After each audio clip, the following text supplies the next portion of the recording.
Buenas tardes con todos. Buenas tardes. ¿Qué tal? ¿Cómo está? Todo muy bien. Buenas tardes, Diego, René, ¿cómo están? ¿Cómo estás, Vicente? ¿Cómo estás? ¿Cómo estás? ¿Cómo has Hola Fernando, pasado? buenas tardes. Javier, buenas tardes. ¿Cómo vamos?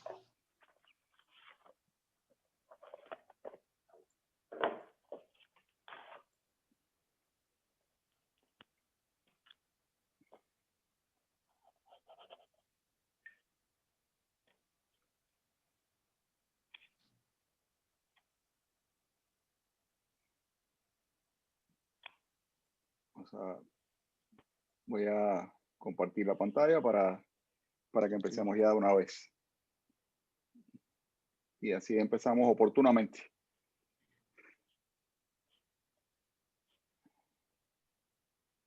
Buenas tardes, René. Buenas tardes, compañeros. Buenas ¿Cómo tardes, ¿cómo estás? Hola. ¿Cómo has están? pasado? Buenas tardes, Hola. muy bien.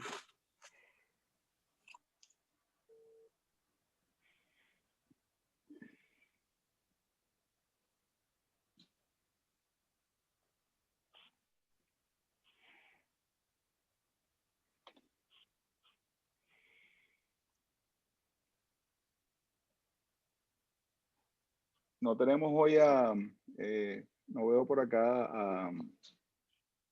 a Josnet. Hola, yo estoy acá. Buenas tardes, ¿cómo Ah, están? sí, déjame ver, no sé por qué no te veo aquí. Ya, aquí te veo, sí. Ok, perfecto. Bueno, vamos entonces ¿cómo están? Les doy la bienvenida. Y bueno, contento de que estemos acá oportunamente. Eh, la semana pasada, bueno, tuvimos la oportunidad de empezar y, digamos, eh, pienso que fue importante un poco entender la relación y el impacto que tienen los procesos en la producción de resultados de un negocio y cómo los resultados se ven influenciados no solamente por el proceso en sí, sino también por la calidad de las relaciones entre cada uno de los involucrados en su ejecución.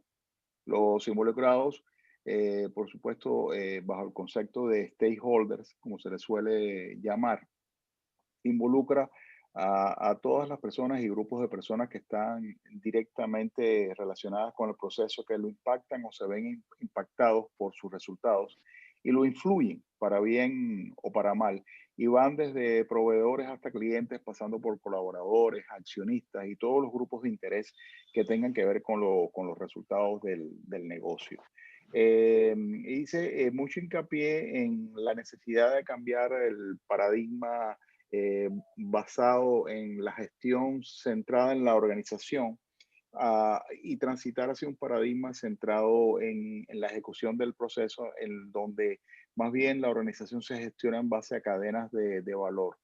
Y mencioné la necesidad y la conveniencia de visualizar la figura del dueño de procesos, sobre todo en organizaciones grandes, porque cuando la organización es relativamente pequeña, en realidad ese tipo de problemas no existe, porque muy pocas figuras de la organización concentran, digamos, la responsabilidad sobre las principales cadenas de valor de un negocio. Este tipo de necesidad del dueño de proceso, por ejemplo, en un pequeño negocio, un pequeño emprendimiento, tal vez no es tan evidente como en una gran organización dividida en áreas funcionales, donde uno se dedica a comprar, otros se dedican a vender, otros se dedican a almacenar, otros a transportar, pero en organizaciones donde, por ejemplo, el dueño es a su vez gerente de compras, gerente de mercadeo, gerente de venta, eh, en sí, allí estamos hablando de un tipo de enfoque como el que sencillamente estamos nosotros promoviendo. Y por otro lado, también como estuve viendo con ustedes el concepto de madurez de procesos, la verdad es que muchas organizaciones ni siquiera a veces son conscientes de los procesos que ejecutan, simplemente se hacen día tras día, pero no necesariamente están identificados como procesos, mucho menos están documentados como tal, mucho menos medidos. Y cuando esto sucede, los resultados son muy variables y no necesariamente son resultados favorables. Obviamente, cuando hablamos de madurez de proceso, hablamos de un tipo de organización en la que los procesos no solamente están identificados, sino están medidos, están documentados y están gestionados adecuadamente. Cuando, digamos, tratamos el tema de la documentación, mencioné que es importante no cometer el error a la hora de, digamos, mapear un proceso, de empezar por el flujograma. La idea es esencialmente ir de lo general a lo específico.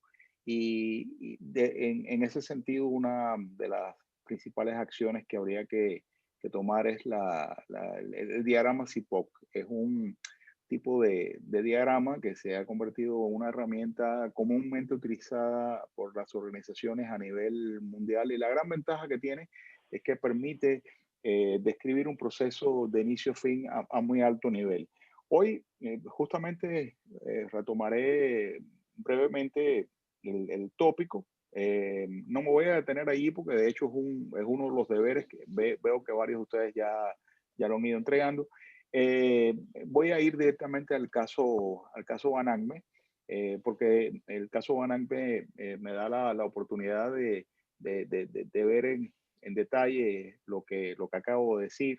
Y por otro lado, introduce el tema de la definición del problema, los objetivos y los indicadores de mejora del proceso, que de paso es el segundo deber. Luego iremos a lo que es la flujogramación de procesos y bueno, hay un deber que es el tercero, que consiste en flujogramar, para hacer un diagrama transfuncional, lo que se llama un swim lane map, convirtiendo, digamos, el CIPOC en un flujograma. Hay una diferencia importante entre el CIPOC y el flujograma, sobre todo en niveles de detalle. El CIPOC se hace a más de 30,000 pies de altura y un poco que recoge, digamos, el proceso, pero a nivel de proceso o subprocesos. Ya el flujograma se detalla a nivel de actividades, pero no de tareas, sino a nivel de actividades. Las tareas se dejan para los procedimientos operativos estándar o las narrativas detalladas escritas de un proceso. Esa sería, digamos, la tarea número 3. Y después me referiré a una herramienta muy interesante que consiste en cómo analizar los modos de falla de un proceso, definir su coeficiente de prioridad de riesgo en base a los efectos de la falla, su probabilidad de ocurrencia y la capacidad de detección que tengan los procedimientos de control establecidos. Una herramienta que se viene utilizando desde los años 40 del siglo pasado y bueno, de hecho se ha convertido en un excelente mecanismo para el diseño y la mejora de procesos. Vamos entonces a referirnos a Banacme. No sé si antes de avanzar tienen ustedes alguna duda que les pudiera ayudar respecto al caso, al ejercicio número 1, o si prefieren que veamos el caso y lo vemos al final. Yo tengo una pregunta, René. Es sobre el diagrama CIPOC. Hay un video que está compartido dentro del material. Teníamos que ir haciendo ya, pero no, tal vez una matriz en Excel que no la encuentro como para ir llenándola. O los materiales de apoyo del curso que estaban subidos a D2L, yo lo subí está en PowerPoint. Lo puedes hacer en PowerPoint con la plantilla que está dentro del propio deber. Allí te bajas el PowerPoint, tiene unas indicaciones y al final tiene un formato que lo puedes utilizar. para hacerlo. Si lo quieres construir en Excel, lo puedes hacer, pero lo puedes hacer en PowerPoint y te va a funcionar bien en el propio material. Después revisa Ok. si tienes dificultades para encontrarlo o algo así, me dice y yo con mucho gusto te lo envío, por supuesto. Gracias, René. Gracias. Ok, entonces bueno, fíjense, vamos a referirnos a este caso y obviamente una organización financiera, realmente es una organización financiera de carácter ficticio.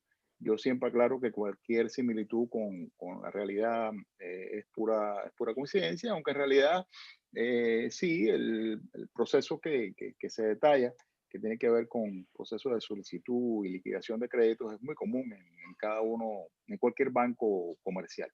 Es un caso que hemos elaborado en base a experiencias con diferentes bancos. De hecho, Banagme es un poco un resumen de varias instituciones con las cuales hemos trabajado a lo largo de muchos años. Entonces, es un banco que en sus inicios fue concebido o fue visualizado como uno de los más exitosos. Durante muchos años fue un banco líder. La demanda de créditos sigue siendo alta, pero digamos, la problemática que presenta es que en los últimos 12 meses la cuota de mercado disminuyó en 2% y la más reciente encuesta de satisfacción de clientes reveló que ya no es percibido como el líder en el mercado de créditos comerciales.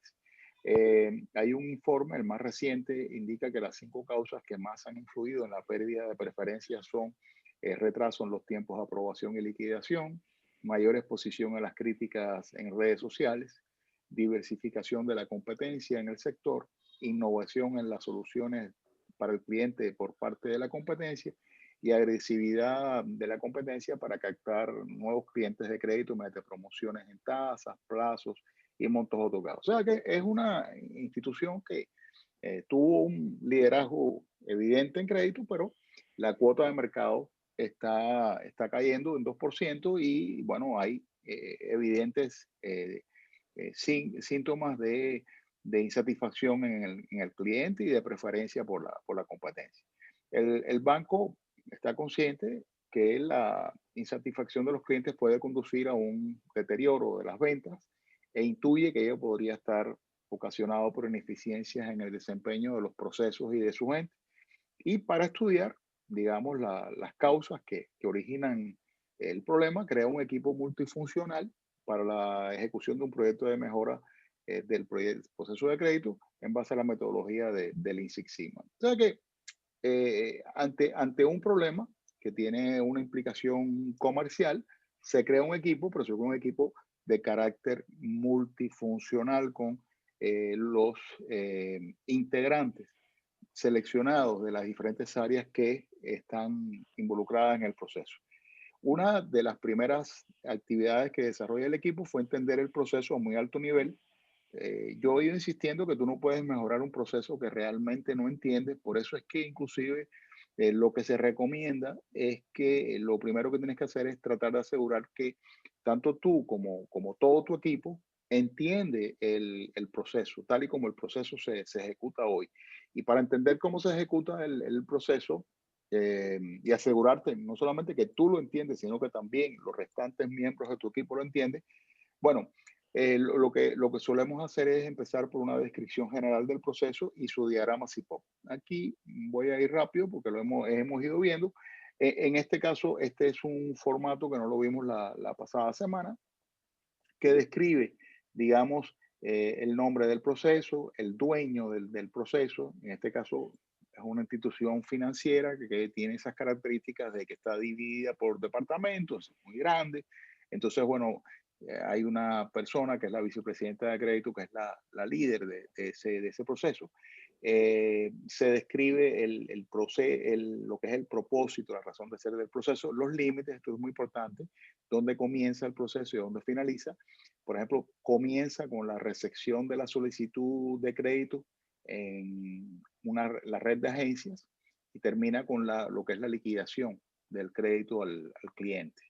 Estos límites permiten definir qué actividades están comprendidas dentro del inicio y el final del proceso y qué queda fuera del proceso. Esto es interesante poderlo definir. Porque, por ejemplo, aquí, por ejemplo, ¿qué queda en los límites del proceso? Bueno, la recepción de la solicitud y sus requisitos, el registro de la solicitud en el sistema, la digitalización, bastanteo, toma de decisiones, documentación, pero queda fuera, no se evalúa el diseño y la parametrización de productos, el mercadeo y la venta, lo que es el archivo del expediente, la cobranza, la recuperación, la liberación y el finiquito. Son actividades que quedan fuera. O sea que cuando uno define el alcance de un proceso, no solamente define el inicio y el final, sino que asociado a ello también define lo que queda entre el inicio y el final y lo que queda fuera del alcance del proceso. Es una definición importante a saber. Esto también permite también definir los stakeholders, que en este caso describe cada una de las áreas que participan en la ejecución del proceso. Fíjense que son varias aquí, desde los clientes, la banca comercial, la corporativa, la especializada, administración, operaciones, créditos, calidad y procesos, inclusive riesgos. O sea, por ejemplo, hasta legal. Son varias áreas que están involucradas aquí. Y además esta plantilla define los recursos que se emplean en el proceso, en este caso básicamente ejecutivos de negocios de la red de agencias y analistas de crédito del back office, y los sistemas o habilitadores tecnológicos que se utilizan. Ellos utilizan un workflow de crédito. Y por último, los indicadores. Esta es una planilla que permite, es como una especie de ficha, digamos, descriptiva del proceso. Y de allí hicimos el diagrama CIPOC que yo les comenté la pasada semana y ya ustedes lo vieron. ¿Qué cosa interesante en este diagrama CIPOC? Además de que fíjense que tiene apenas unas 5 actividades aquí, tal y como se recomienda, entre 3 y 7, no más porque está hecho a muy alto nivel. Recordar los requisitos de calidad a la salida, que definen lo que el cliente espera, y los requisitos de calidad a las entradas, que definen lo que el proceso le exige a los proveedores. Bien, el centro del diagrama lo podemos describir tal cual está aquí, una actividad debajo de otras 100 columnas, o podríamos también interconectarlos como está aquí, y esto nos lleva a una especie de mapa de procesos a muy alto nivel, donde fíjense que todo comienza con un cliente que, digamos, que plantea su solicitud, la cual se recibe, digamos, en las agencias, se analiza, se toma la decisión, se documenta, se preparan los documentos y se firma y se liquida. El archivo, fíjense que queda fuera del proceso, lo ponemos así en color, que indica que está fuera del alcance del proceso. O sea, el proceso se comienza y termina con el cliente y ya al final con lo que es la liquidación. Entonces, vamos entonces al tema que nos ocupa, que es propiamente el enlace con lo que es el segundo deber del curso, que es entender el problema y el objetivo de mejora.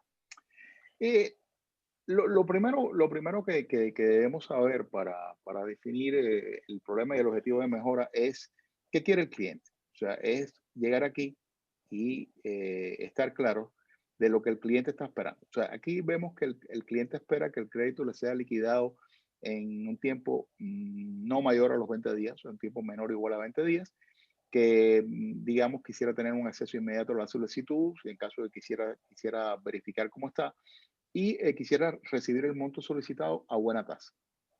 ¿Por qué? Porque el problema lo vamos a definir como una brecha entre lo que es y lo que debería ser. Además, vemos que desde el punto de vista del proceso, se requiere que el cliente en sí provea, digamos, una solicitud con requisitos completos, legibles y vigentes.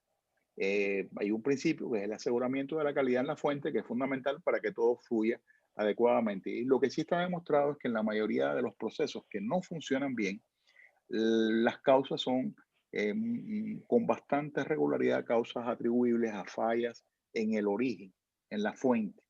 O sea que cuando esto no funciona bien desde el comienzo, eso genera mucho retraso y muchas ineficiencias posteriores. Entonces, por otro lado, para poder definir un problema, debemos basarnos, siempre que esto sea posible, en cifras y datos que nos permitan justificar la existencia de un problema con la mayor objetividad posible. Entonces, eso es lo que se ha hecho aquí. Una vez definido el proceso, se obtuvo la información que inicialmente se requiere para definir el problema, pero desde la perspectiva del cliente, siempre entendiendo que los procesos existen para satisfacer un cliente externo o interno. En el René, año disculpa, 16, aquí una sí, pregunta. ¿Tú cómo estableces la métrica para evaluar el proceso? ¿Cómo lo sí, determinas para decir mi proceso está bien, mi proceso puedo mejorar o puedo creer que lo estoy haciendo bien? ¿O qué, cómo le doy esa métrica? ¿Es arbitraria? ¿La impongo yo o cómo lo no, eso establezco? es muy buena pregunta. Es muy buena pregunta y por eso te decía que básicamente una buena manera de empezarlo para poderlo definir es preguntarte qué tú le estás, qué espera el cliente de ti y qué tú le prometiste. Entonces, aquí hay una promesa. Entonces, para empezar, aquí hay toda una serie hay una serie de requerimientos que están planteados de una manera tan objetiva Ujú. Pero, por que ejemplo, permite, perdón que te corte, tú pones aquí liquidación del crédito en 20 días, es lo que yo me impongo, pero ¿qué tal si es que yo pudiera mejorar el sistema y decir, no, en 10 se podría corregir o para mí 20 está bien? O sea, ¿cómo sí, establezco esa? exacto. Por ejemplo, muchas veces la métrica de tiempo, siempre recuerda que por lo general cuando hablamos de clientes, los clientes siempre tienen expectativas de tiempo. El tiempo siempre es una variable que va a estar presente en toda medición de procesos. Y por otro lado también los clientes quieren calidad. La calidad puede variar la forma en que se mide, pero nos referimos al tiempo primero. Hay organizaciones que no tienen estudios robustos de la voz del cliente. Entonces, parten de una definición, digamos, asignada por ellos mismos, que muchas veces es acomodaticia. O sea, a veces una organización dice, bueno, yo sencillamente propongo un tiempo de despacho, por ejemplo, de 24 horas o de 48 horas. Y inclusive me dimensiono como organización para cumplir con esa métrica. Si ese es el tiempo que tú prometes, por lo general, al cliente puede que no le guste, pero si tú es lo que le prometes, ese es el tiempo que él espera. Ahora, ¿cuándo eso te pone a ti en crisis? Cuando aparece un competidor que le ofrece el mismo producto que tú le ofreces o similar al tuyo y se lo entrega en un tiempo menor.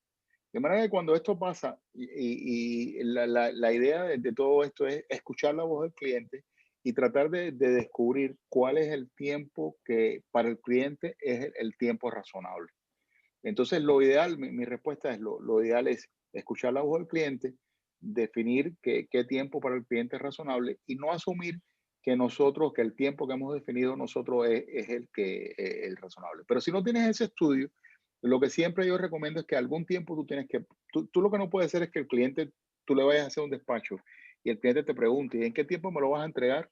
Y tú le digas, no, yo no sé, eso puede ser en 48, puede ser en 4 días, 5 días, en dependencia de, no sé, de cómo esté la semana. No, porque eso realmente no funciona así. El cliente sí exige un tiempo y al final ese tiempo que se promete al cliente es el que tú vas a medir. Digamos, uno de los indicadores en este caso sería el porcentaje de efectividad en tiempos de entrega, o sea, qué porcentaje tú logras entregar en un tiempo menor a 20 días y qué proporción se te queda por encima de los 20 días, que sería como el defecto.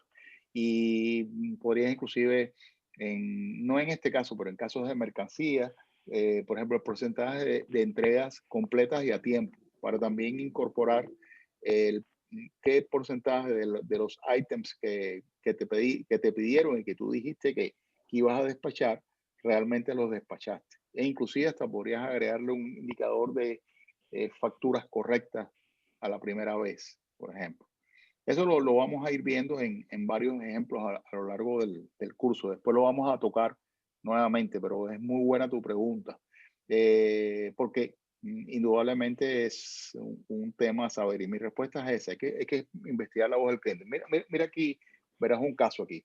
Mira, en el 2017, esta empresa procesó 4.479 créditos en un tiempo promedio de 18,55 días. ¿Okay?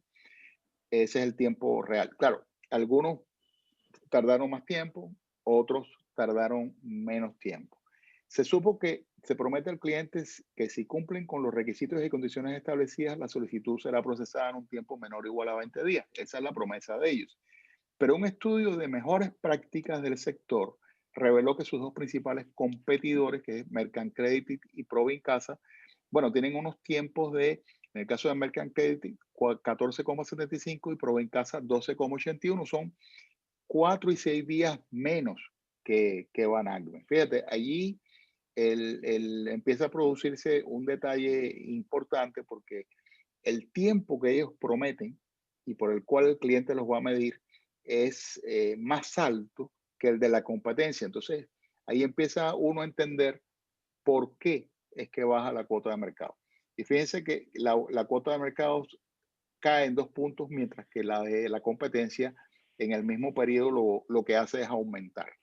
Entonces, en el año 2017 fueron registradas 1.535 quejas asociadas al proceso de créditos comerciales y se les agrupó en 8 categorías y se les ordenó de mayor a menor frecuencia. Hicimos una tabla de frecuencia con las quejas.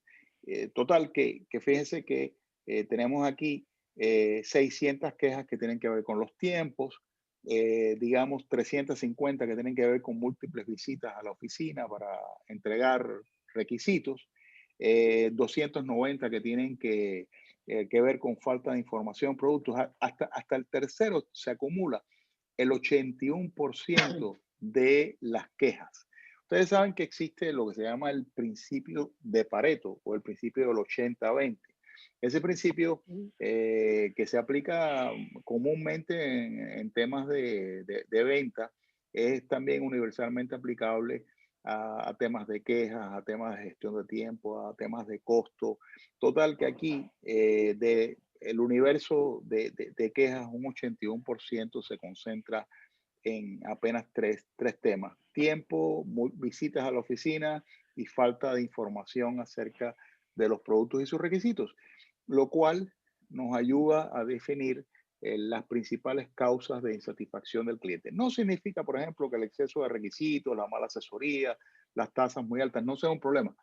También lo son, pero básicamente hay digamos, una concentración de los motivos de insatisfacción del cliente en estos 3 factores y sobre todo en el primero. O sea, el tiempo se ve claramente que es un tema que genera insatisfacción en los clientes.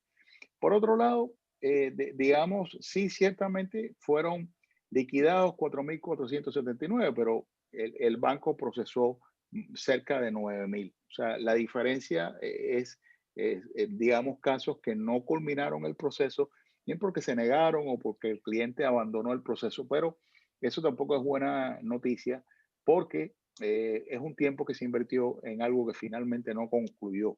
El tiempo promedio, como sabemos, 18,55. Hay un indicador que es la desviación estándar.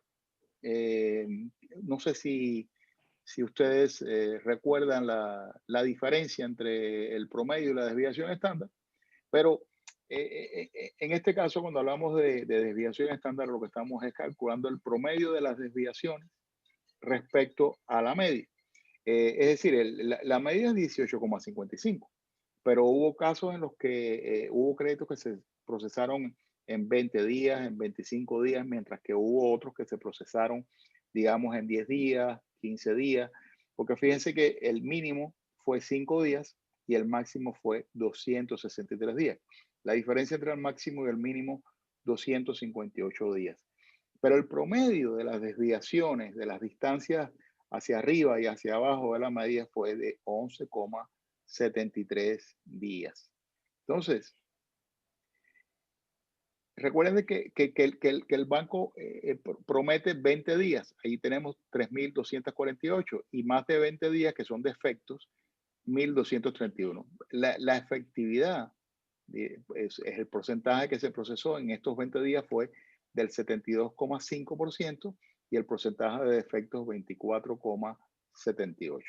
Ahora, la pregunta es, si el tiempo promedio de liquidación, 18,55 días, es menor a 20, ¿por qué el tiempo es el principal motivo de insatisfacción del cliente?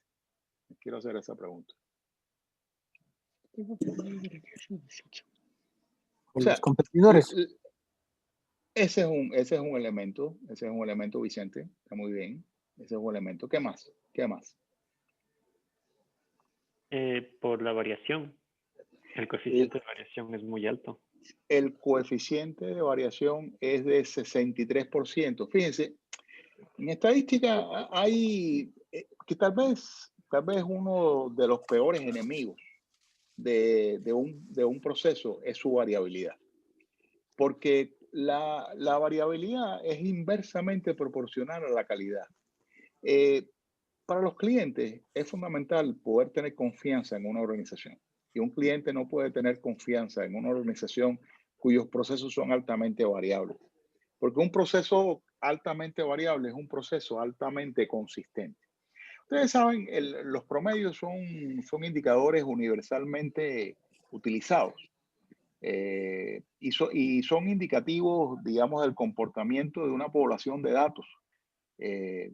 Pero realmente en ocasiones, aunque son medidas necesarias, son insuficientes para reflejar, digamos, el comportamiento de una población de datos. En este caso en particular, y fíjense en la estadística matemática, siempre hay un capítulo de medidas de tendencia central, pero después del capítulo de medidas de tendencia central, hay siempre un capítulo en la estadística que es las medidas de dispersión, las medidas de variabilidad.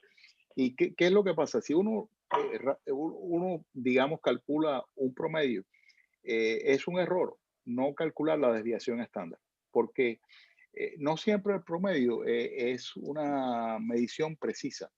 Por ejemplo, cuando el coeficiente de variación es superior al 30%, ya el promedio no es una medida confiable. En el coeficiente de variación se calcula dividiendo la desviación estándar entre el promedio. En este caso, fíjense que esto da 63%. Si todo lo que sea más de 30 ya comienza a ser muy variable. Y si es más de 60 es altísimamente variable. Significa entonces que este promedio de 18,55 días no significa nada. O sea, sencillamente es un indicador que carece de valor, no solamente predictivo, no predictivo, claro que no lo tiene, pero sí descriptivo. Ni siquiera descriptivo, porque sinceramente no representa la verdadera situación de este proceso. Este es un proceso altísimamente variable, es un proceso inclusive en el que la competencia tiene mejores valores y por eso, aunque el promedio te da 18,55 y eso podría ser engañoso para alguien que haya visto que la empresa promete 20, es realmente motivo de queja por parte de los clientes. Yo hace unos años estuve asesorando a una compañía transnacional. Es una que tiene mucha relación con el coronavirus, la vacuna del coronavirus, en su programa de Six Sigma. Y el gerente de logística se sorprendió porque estábamos evaluando el proceso de despacho, en el proceso Order to Cash. Y resulta que para la época ellos tenían unos tiempos de despacho diferenciados por región. Y bueno, pero lo cierto es que para la región capital era 48 horas y para el interior era 72 horas, una pequeña diferencia. Y el tiempo promedio daba 2 puntos y pico. Y bueno, la cuestión estaba que no entendía por qué las quejas de los clientes eran tan grandes respecto al tiempo. Y él decía, pero si estamos en el promedio, ¿por qué los clientes se quejan? Y claro, quejarse de los clientes era motivo de pérdida de bono en su remuneración, porque ellos funcionaban con el balance scorecard, que estaba de moda, estaba en ese momento en puro esplendor, y compensación variable, y bueno, podía significar una pérdida en su remuneración significativa en un trimestre. Y cuando hicimos el análisis de la desviación estándar y el coeficiente de variación, descubrimos que el problema que tenía el proceso de distribución es que era tan sumamente variable que ese promedio que ellos habían estado comparando durante años con la meta, con los estándares prometidos al cliente, no significaba nada. El problema es que el proceso no era confiable, el proceso era muy variable, muy poco consistente. Entonces, recuerden siempre, promedio y desviación estándar y verificar si el proceso es altamente variable o no lo es. Si lo es, entonces ya saben que el promedio no está diciendo nada, que es el caso que está aquí. Bueno, ahora vamos a otro punto. Sí. Disculpa, ¿eso significaría entonces que siempre que tengamos un coeficiente de variación mayor al 30%, el proceso no es confiable, no es consistente? No es que no sea confiable, sino que el desempeño del proceso es variable. Es variable. Empieza a ser un proceso ¿qué pasa con un proceso que no es consistente? Un proceso que no es consistente no genera confianza.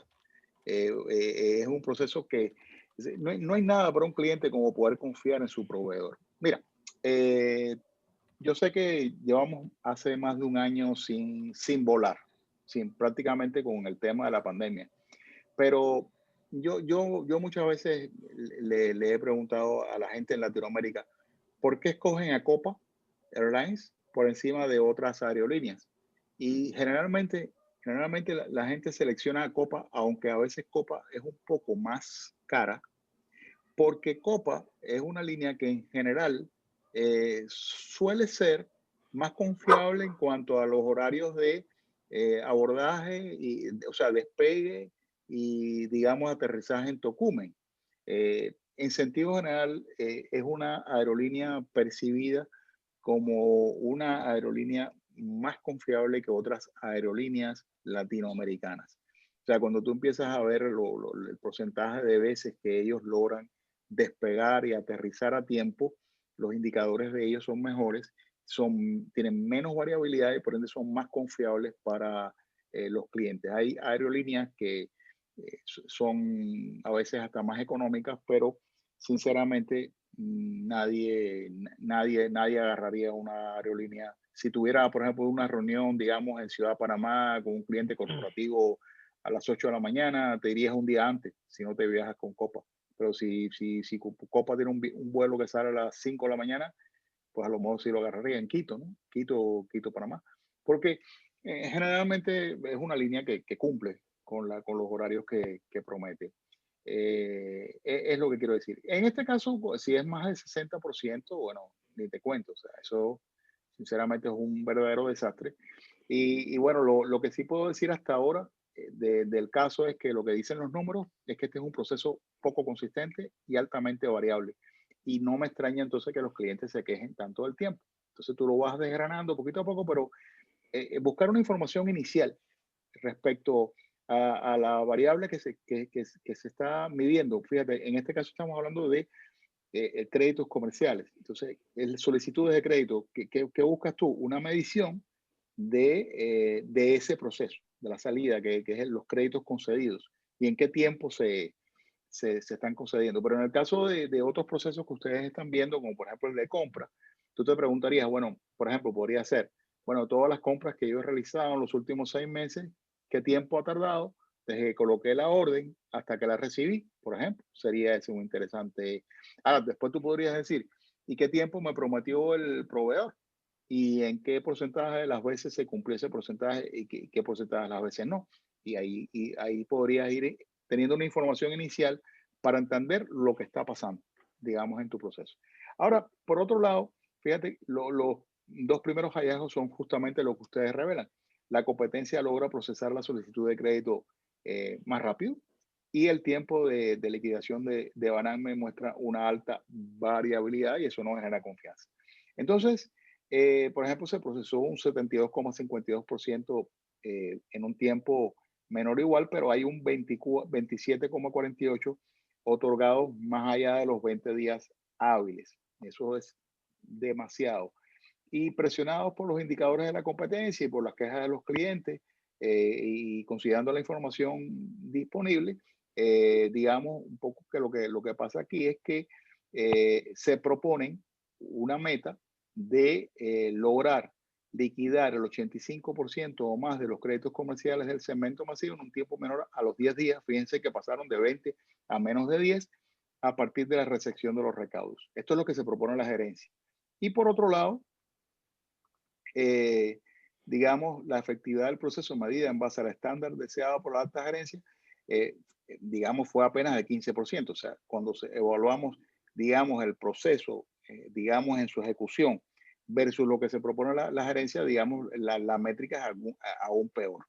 Y una evaluación preliminar del proceso hace pensar que el nuevo estándar de 10 días constituye un reto difícil, pero alcanzable. Fíjense que aquí lo que estamos viendo es, tenemos una realidad, pero tenemos lo que la gerencia se propone. Entonces, cuando todo esto se lleva a la tabla de la generación de objetivos, aquí, en la columna del problema, bueno, el problema es que el 27,48% de los créditos se liquida en más de 20 días y un 85% en más de 10 días, lo que justifica la insatisfacción y pérdida de confianza del cliente, así como la disminución de la cuota de mercado en 2%. Cuando hablamos del objetivo, el objetivo es liquidar el 85% o más de los créditos comerciales del segmento masivo en un tiempo menor o igual a 10 días hábiles a partir de la recepción de los recaudos del cliente, no más allá del 31 de diciembre del 2018. Fíjense que tratamos de que tanto el problema como el objetivo, pero sobre todo el objetivo, esté expresado bajo el criterio SMART, de manera que sea específico, sea medible, sea verificable y sea enmarcado en el tiempo. Aquí sabemos lo que queremos lograr, en dónde lo queremos lograr, en qué magnitud y para qué fecha. Todos estos son requisitos indispensables para la descripción de un buen objetivo. Y para rematar y asegurarnos que lo estamos haciendo bien, hemos definido 3 indicadores que nos van a permitir tener una base objetiva para saber de dónde partimos hacia dónde queremos llegar. En este caso tenemos el porcentaje de efectividad, que lo medimos como el porcentaje de créditos que liquidamos en un tiempo menor o igual a los 10 días hábiles. En este caso, ciertamente en el nivel de partida es bajo, 15%, pero lo que se propone la gerencia es 85% más. El porcentaje de defectos, que es el complemento al porcentaje de efectividad, es decir, si tú tienes una efectividad de 15, es porque tienes una porcentaje de defecto de 85. Es decir, en este caso es el porcentaje que se liquida en más de 10 días, 85%.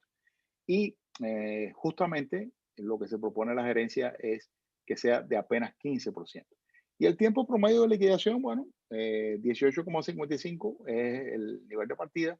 Lo que se quiere es un poco que sea menor o igual a los 10 días sería lo deseable, pero yo diría que este no es, aunque lo hemos colocado aquí, si me permite una recomendación, no sería un indicador incompleto si no lo veo con la desviación estándar. Porque pues, fíjense que este 18,55 parecía normal, tú le puedes decir a Excel que lo calcule, pero desde el momento que calculas desviación estándar te das cuenta que esto no vale para nada.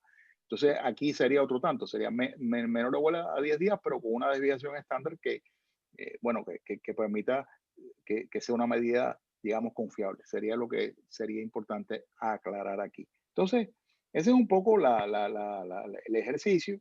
Ustedes tienen, digamos, este sería el segundo ejercicio del curso.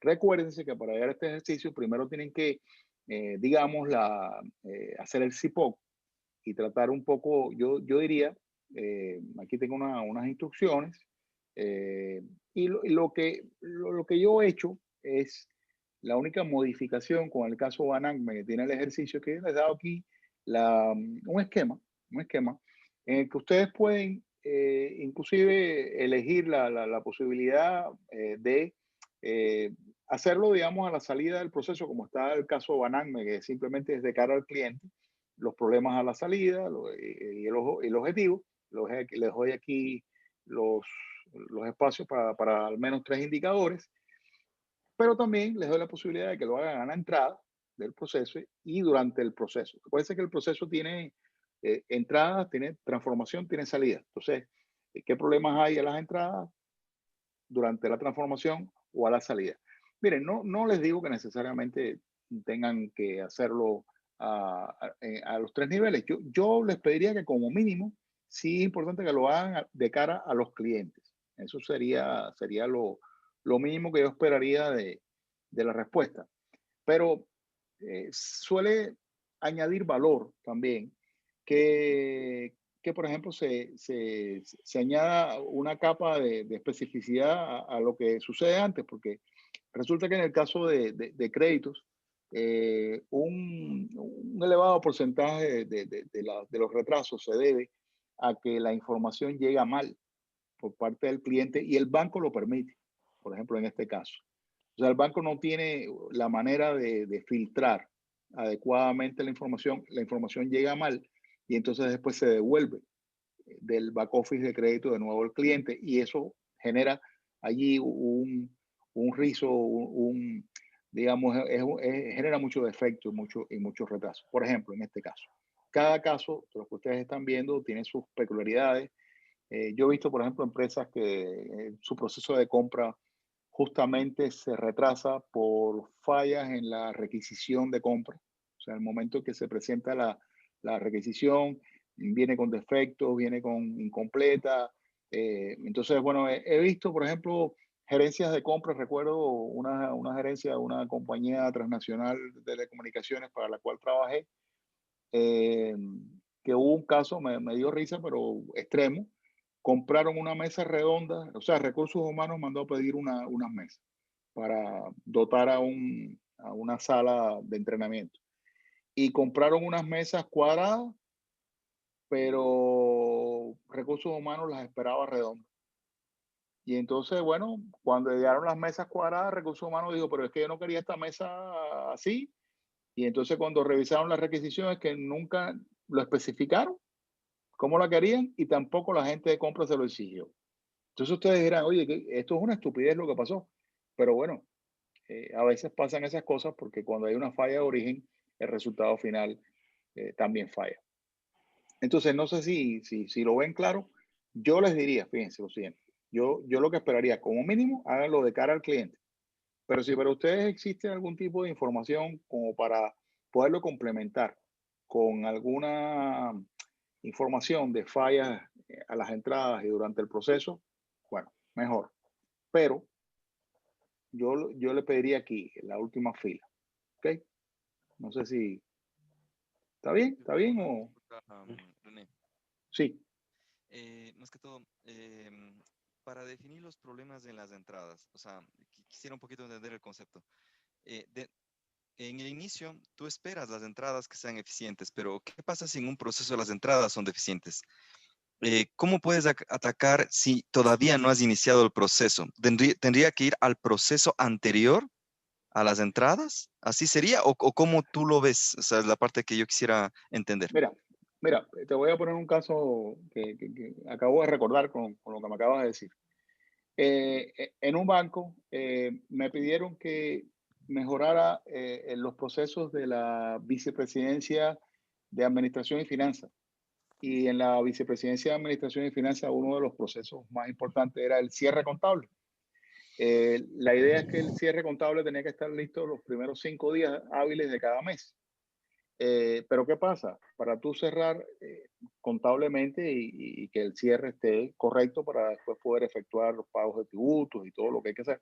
Entonces, la información que llegaba de las diferentes áreas del banco tenía que llegar toda en un tiempo determinado, estipulado en un cronograma, y además tenía que llegar completa y sin ningún tipo de error.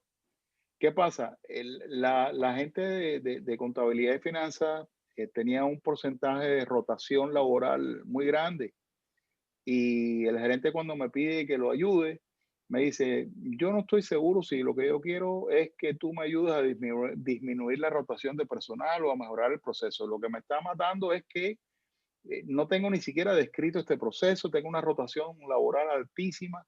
Para empezar, quisiera que que lo mapearas para yo poder tener un librito con todos los procesos y cada vez que llega, porque aquí nada más la gente dura 2 meses, a los 2 meses me presentan la baja. ¿Por qué? Porque lo que sí no podía pasar es que pasara del 5.º día la presentación del cierre contable, pero para que eso ocurriera durante esos 5 días del mes, esa gente prácticamente trabajaba 12, 15 horas diarias y eso no lo aguantaban. ¿Pero por qué trabajaban 12 horas y no 8 horas?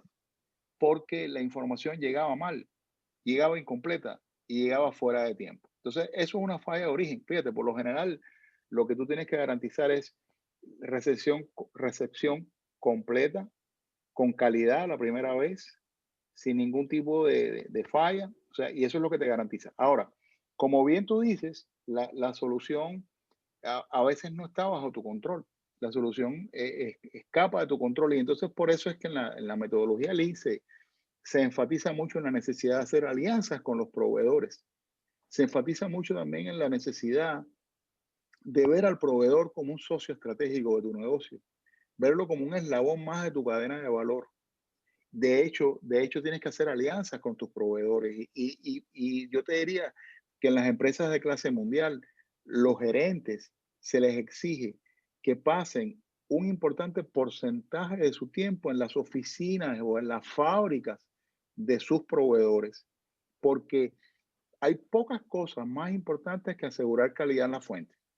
Eso es una cosa fundamental. Acá yo te diría, por eso es que yo, aprovechando esta oportunidad que tenemos de trabajar juntos durante estas 2 semanas, yo podría haber dejado, te podría haber dicho, no, mira, vamos a referirnos solamente a los problemas de cara al cliente. No, pero si ustedes tienen posibilidad de pensar y tienen algunos datos, yo no se los voy a, o sea, si no lo hacen, yo no les voy a decir que está mal el ejercicio, porque el principal problema es de cara al cliente, porque para eso queremos ver el proceso, pero ayuda muchísimo que tú le incorpores problemas en el origen y problemas a lo largo del proceso, porque eso te da muchos elementos. Ahora, ¿qué indicadores tú vas a utilizar? Yo vuelvo y repito, o sea, es cómo tú defines las expectativas de tu proceso, qué exige tu proceso de tu proveedor, es lo que cada proceso es diferente, pero en sentido general hay requisitos de tiempo y hay requisitos de calidad también que tú le ofreces, que tú le exiges a tus clientes. Por lo general tú exiges un cierto nivel de calidad y en lo que tú compras, unos tiempos que tú exiges. Y cuando ambas variables se ven afectadas, tu proceso se va a ver también perturbado de alguna manera. Es lo que te quiero decir. René, en este caso del ejemplo que tú acabas de citar, si queremos trabajar con una entrada del proceso con cara a los proveedores, debería ser que la información requerida para completar los balances llega a destiempo. Esa podría ser una entrada. En el caso de... Tú, por ejemplo, que tú ibas tú me rectificas si no recuerdo, porque me gustó mucho la propuesta que tú hiciste del proceso de reclutamiento. Sí. Tú no puedes hacer un buen reclutamiento. Yo te pregunto, ¿tú puedes hacer un buen reclutamiento si a ti el área que te hace la solicitud no te describe las competencias, las tareas que la persona va a realizar, el perfil que requiere? ¿Es posible que tú puedas hacer un buen proceso de selección y reclutamiento sin esa información? No. Exactamente. Tú no puedes hacerlo porque sería imposible. Tú no lo podrías. A eso me refiero. A eso me refiero. Que tu proceso a la entrada, para tú poderlo hacer bien, tú exiges un mínimo de condiciones de la información que tú recibes. Porque tú lo que no puedes ser, tú no eres un mago, tú haces tu trabajo, pero bajo unos estándares. Tú quieres satisfacer a tu cliente, pero tú no puedes satisfacer a tu cliente si tu cliente no te especifica los requisitos de calidad y el del perfil de candidato. ¿Ves? Eso es lo que yo te quiero decir. Ahora, a la salida, por supuesto, tú lo que estás evaluando es si tu cliente finalmente quedó o no satisfecha contigo.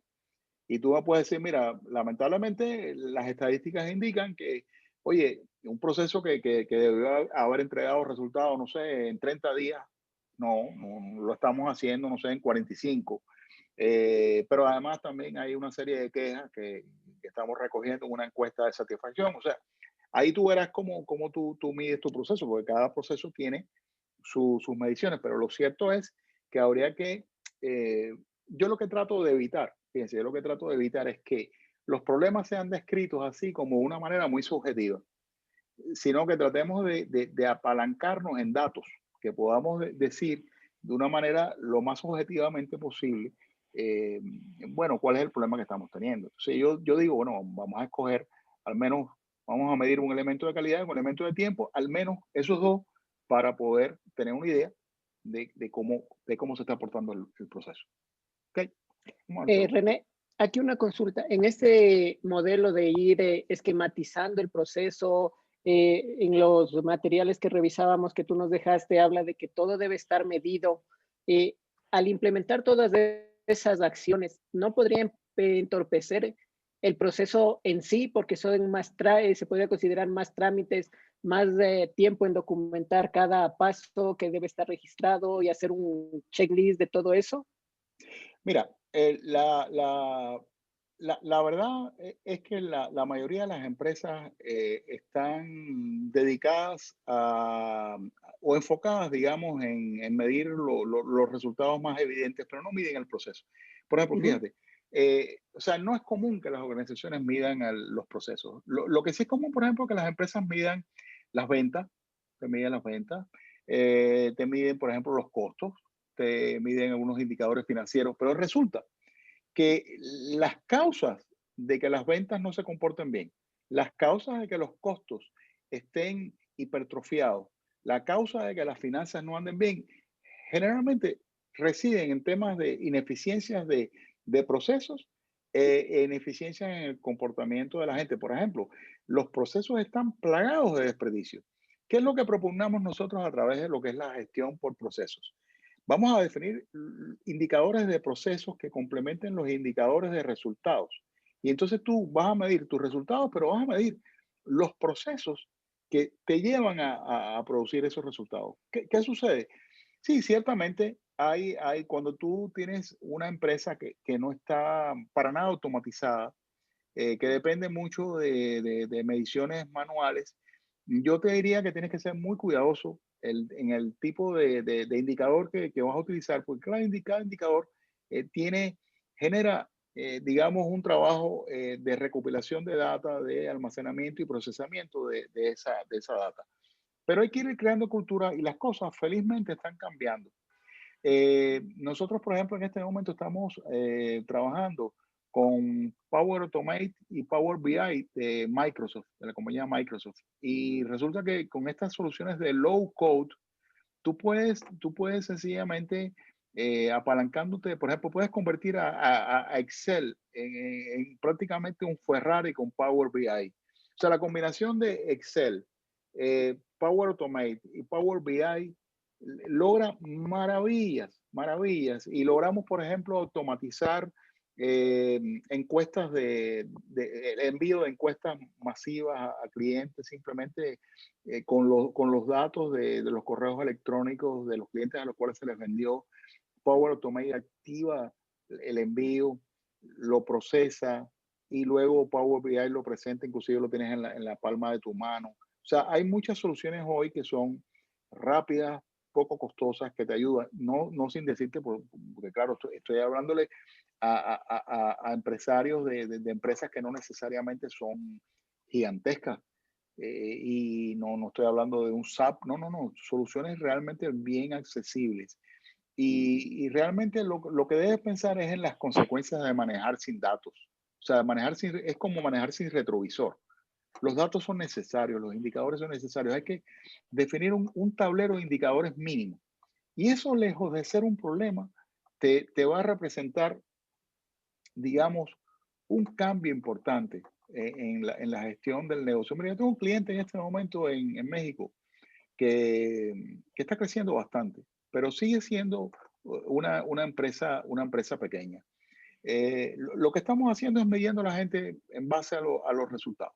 Sencillamente, cada mes le decimos, por ejemplo, a los vendedores lo que esperamos que tengan que lograr. Cada mes, en los primeros 5 días, nos reunimos y vamos evaluando. Cada uno de esos indicadores está ligado a la compensación variable Entonces, lo que hacemos es que definimos indicadores, los medimos y remuneramos a la gente en función de un componente fijo y un componente variable componente variable es más proporcionalmente más importante que el fijo, de manera que la gente tenga la posibilidad de, ¿cuál es tu sueldo? Mira, pues, los resultados que tú logres. Bueno, va a haber meses en que desgraciadamente no vas a estar bien, pero va a haber otros meses que puedes compensar, inclusive puedes lograr resultados increíbles. Entonces, medición a través de indicadores, verificación y compensación variable. Y eso funciona bastante bien porque es un esquema de riesgo compartido. Entonces dices, bueno, sencillamente yo no tengo una nómina que va a estar totalmente desligada de los resultados. Y si yo gasto más en mi nómina es porque hay más resultados que lo justifiquen. Entonces, es un enfoque de ganar-ganar, como veo Diego. Es lo que veo ahí. Fíjate que Ok. no en balde, fíjate, observa que es una verdadera tendencia mundial todo este tema de análisis Big Data, análisis de datos, etcétera. Y bueno, yo le estoy entrando con objetividad a través de soluciones de low code, que me parece que son fabulosas. Bueno, entonces, ese es el ejercicio. Fíjense, este ejercicio no implica, fíjense, no implica que yo voy a esperar de ustedes que ustedes tengan que hacer, porque yo estoy claro en una cosa, o sea, el curso son pocos los días que hay entre una sesión y otra. Yo, sinceramente, no les voy a exigir a ustedes unas tablas estadísticas con datos, es simplemente una recomendación para que ustedes puedan hacer su fundamentación del problema. Pero no tienen que presentarme unas datas estadísticas a mí para yo verificar la explicación que ustedes están realizando, porque yo sé lo que cuesta buscar una data. Yo sé por ejemplo, en el caso tuyo, Diego, creo que en Nokia me dijiste, Diego, que tú trabajas. No, Soy yo, Javier. Javier. Perdona, tenía no, sí, exacto. Diego, el importador. Perfecto. Ujú. Perfecto, el importador. Bueno, a lo mejor Diego sí, pero por ejemplo, Xavier, no debe ser fácil conseguir data en Nokia, porque, bueno, confidencialidad y 20 requisitos. O sea, yo estoy consciente de eso. Pero sí, lo que les digo es que traten de apalancarse en datos, tanto para definir problemas como para definir objetivos, porque es la única manera de poderlo hacer con objetividad. Es lo que les quiero decir. A los efectos del ejercicio, bueno, completen la tabla, los indicadores.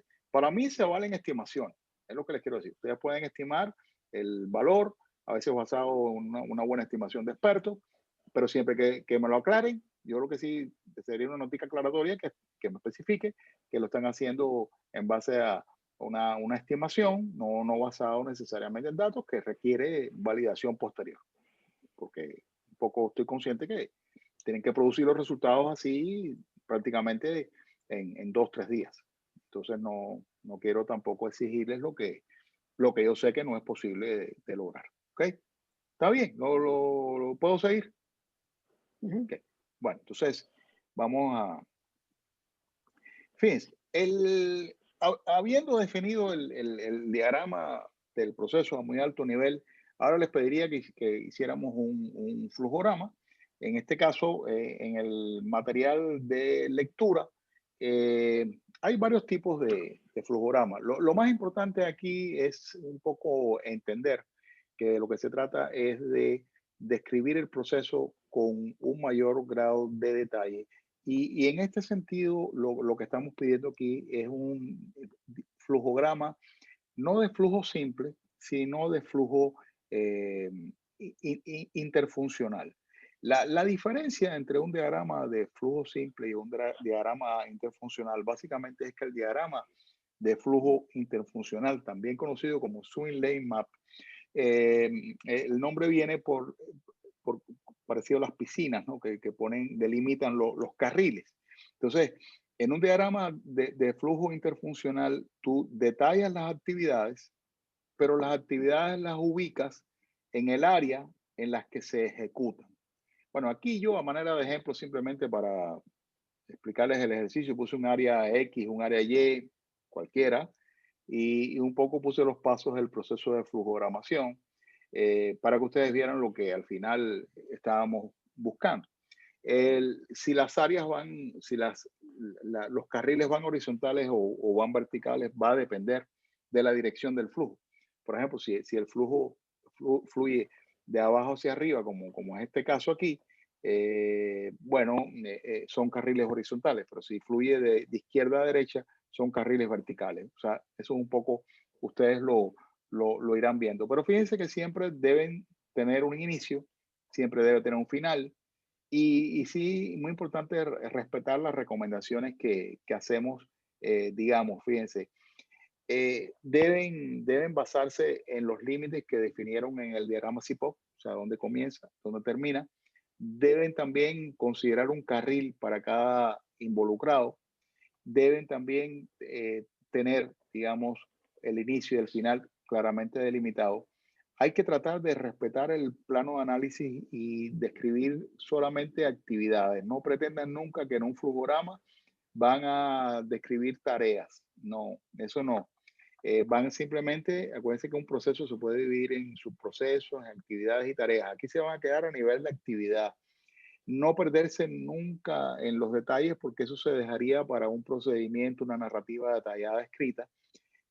No incorporar en una sola actividad más de una actividad y especificarla con una estructura gramatical de verbo más sustantivo. Por ejemplo, registrar pedidos, aprobar solicitud, despachar pedidos, pagar facturas. O sea que fíjense que no mezclar más de una actividad en un solo recuadro y preferentemente una estructura de verbo más sustantivo.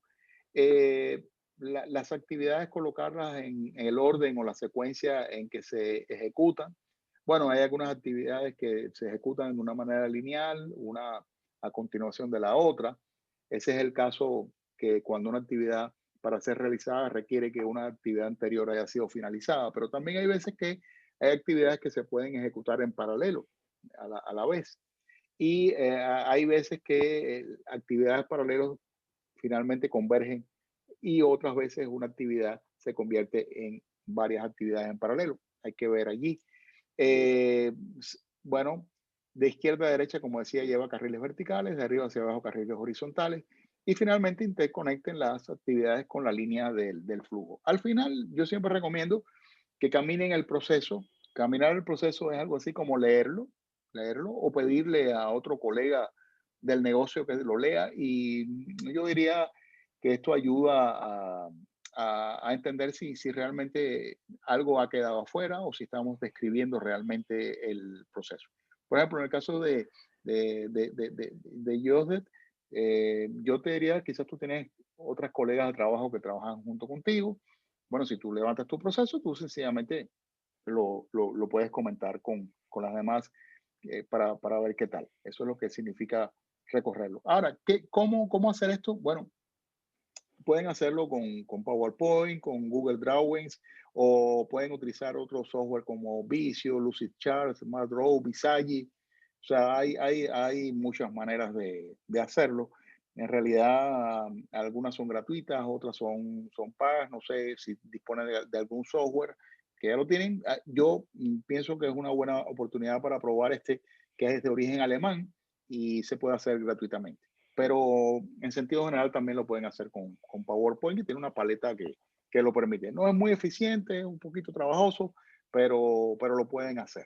Yo entiendo que muchas empresas ya tienen estos procesos diagramados. Si lo tienen diagramado, bueno, pues sencillamente, bueno, no, lo revisan y ese es el que presentan. Si no lo tienen diagramado, creo que es una buena oportunidad para hacer algo necesario, que es tener el flujograma de su proceso, porque muchas veces las pequeñas empresas hacen las cosas simplemente porque las hacen, pero no las documentan. Entonces, si ese es el caso de alguno de los negocios en los que ustedes están, creo que esta va a ser una oportunidad interesantísima de poderlo diagramar. Y cuando venga algún trabajador nuevo al área, ustedes sencillamente ya lo van a poder recibir con un proceso. Le van a decir, mira, aquí se hacen las cosas de esta manera. Aquí se compra así, aquí se recluta personal de esta manera, aquí se despacha así, y este es el proceso, y aquí lo dice. Esa es la utilidad que esto tendría, digamos, para quienes realicen este proceso. Pero este ejercicio en sentido general no ofrece mayores dificultades, simplemente aquellos que realizan el trabajo todos los días son los que sencillamente mejor conocen el proceso y lo que van a hacer simplemente es describir cómo lo hacen, de inicio a fin. Y no solamente describir cómo se hace, sino dónde se hace. Por eso es que la idea de que sea un diagrama transfuncional está bastante difundida. De hecho, es el flujograma más utilizado en el mundo por eso, porque define no solamente qué se hace, sino dónde se hace, en qué área se hace. Y eso es una capa de información muy importante, digamos, en este caso. René, Bueno, disculpa, entonces tú nos recomendarías usar el que nos mostraste en la diapositiva anterior. Es el sí, transfuncional. sí, el transfuncional, mira, hay unos flujogramas que se llaman de flujo simple que si tú le quitas estas rayitas que están aquí, simplemente sería las actividades interconectadas. Pero el transfuncional, la peculiaridad que tiene es que tú, habiendo identificado por ejemplo, en tu caso, vamos a tu caso, yo te hago la siguiente pregunta. ¿Cuáles son las áreas que intervienen en selección y reclutamiento? Además de recursos humanos. El cliente que solicita la Ujú. vacante. El área solicitante. ¿Alguien más? Eh, ¿Alguien más? sí, puede ser también una gerencia sobre esa área que aprueba o que da, finanzas, que da el presupuesto, y una gerencia que aprueba el shortlist. Ok, posiblemente también sea interesante involucrar al candidato, a los candidatos, porque los candidatos quizás tengan, a lo mejor, no te digo que no, pero a lo mejor podría ser interesante para habilitar. Entonces, tú tienes que definir los stakeholders de tu proceso, o sea, quiénes son los que participan en la ejecución del proceso. Y cada uno de esos stakeholders, tú le habilitas un carril. Y luego, cada una de las actividades, tú las colocas en el carril que corresponde. Mira, nosotros hacemos un ejercicio en grupo para diagramar procesos, porque fíjate, una cosa que les quiero decir es que muchas veces los procesos se documentan con la técnica de la entrevista. Es decir, a veces va a un consultor y empieza a entrevistar a quienes ejecutan un proceso y empieza sencillamente a pintarlo. Pero realmente, si lo quieres hacer más rápido, una de las maneras es convocar en un salón a todos los intervinientes, a una representación de las áreas que intervienen en un proceso, y nosotros le damos hojas post-it a cada quien, y cada quien le decimos, ahora, describe en esta hoja post-it las actividades que tú realizas. Después de 5 minutos que la gente va llenando sus post-it, le decimos, ahora vayan al rotafolio, a la pared, al papelógrafo, y coloquen las actividades en el área que corresponda. Entonces la gente va como que cada hoja post-it es como una pieza, un rompecabezas. Entonces la gente va armando solitos, van armando un rompecabezas. Después les digo, ahora únanlas. Y poquito a poco, en aproximadamente 30 minutos a 45 minutos, puedes tú levantar un proceso complejo, altamente complejo, con la participación de áreas y personas que normalmente no trabajan juntas. Es un ejercicio muy interesante, muy rápido, altamente efectivo. Es un poco lo que harías aquí.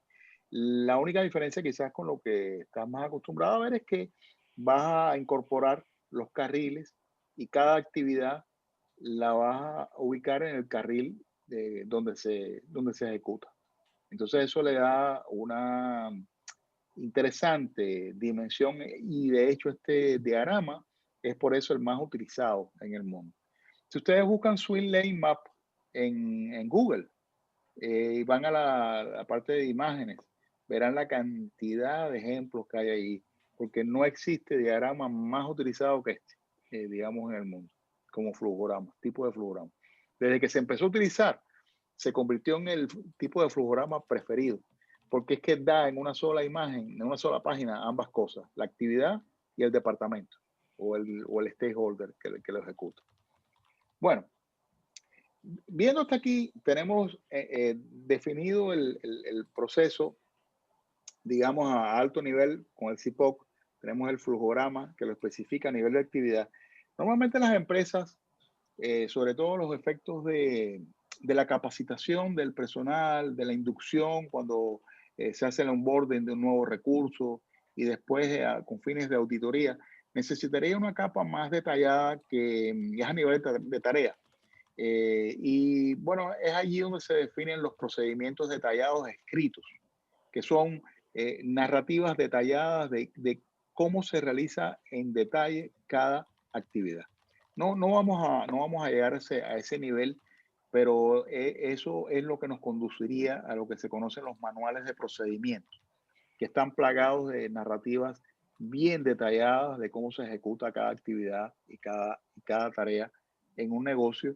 Y es el documento de consulta y referencia para la formación y después para la ejecución del trabajo. Hay otra capa, inclusive más detallada, que son instrucciones detalladas que tienen, digamos, ya a nivel de estaciones de trabajo. Y por eso ustedes van, por ejemplo, van a un McDonald's y se encuentran encima de la estación donde se fríen las papitas. Ustedes ven unos stickers que están en las paredes que especifican cómo se hace la operación. Y eso son instrucciones detalladas de trabajo estándar, que es para las actividades que son más importantes, en las cuales no se puede cometer un error. Se llega hasta ese nivel de precisión en el puesto de trabajo.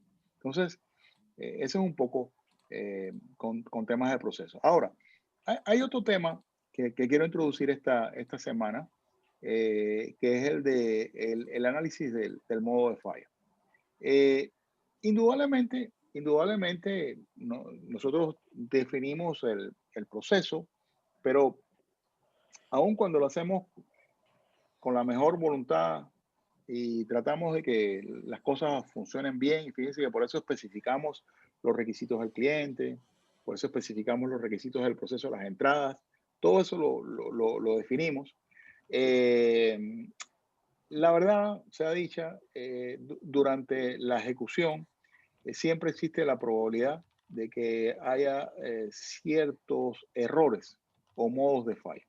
¿Qué son errores o modos de falla? Bueno, todo aquello que puede fallar, digamos, ante el cliente, que puede provocar anomalías. Entonces, lo importante aquí es ser capaz de ver antes y estar preparado respecto a cómo vamos a proceder en caso de que la falla se llegase a presentar.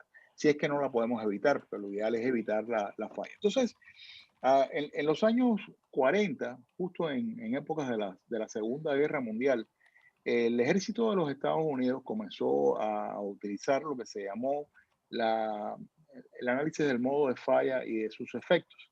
Y esta herramienta después se utilizó en los años 60 en la industria aeroespacial, después en los 70 en la industria automotriz, y ya en la actualidad es una herramienta ampliamente utilizada a nivel mundial, que se puede utilizar tanto para el diseño de nuevos productos y servicios, como por ejemplo cuando tú estás diseñando el lanzamiento de un nuevo producto, un nuevo servicio, que tú deberías anticipar toda la forma en que ese producto o servicio pudiera fallar. Y eso tienes que hacerlo y verlo antes de lanzarlo. Pero también lo puedes utilizar para corregir fallas de procesos que ya están en funcionamiento desde hace mucho tiempo.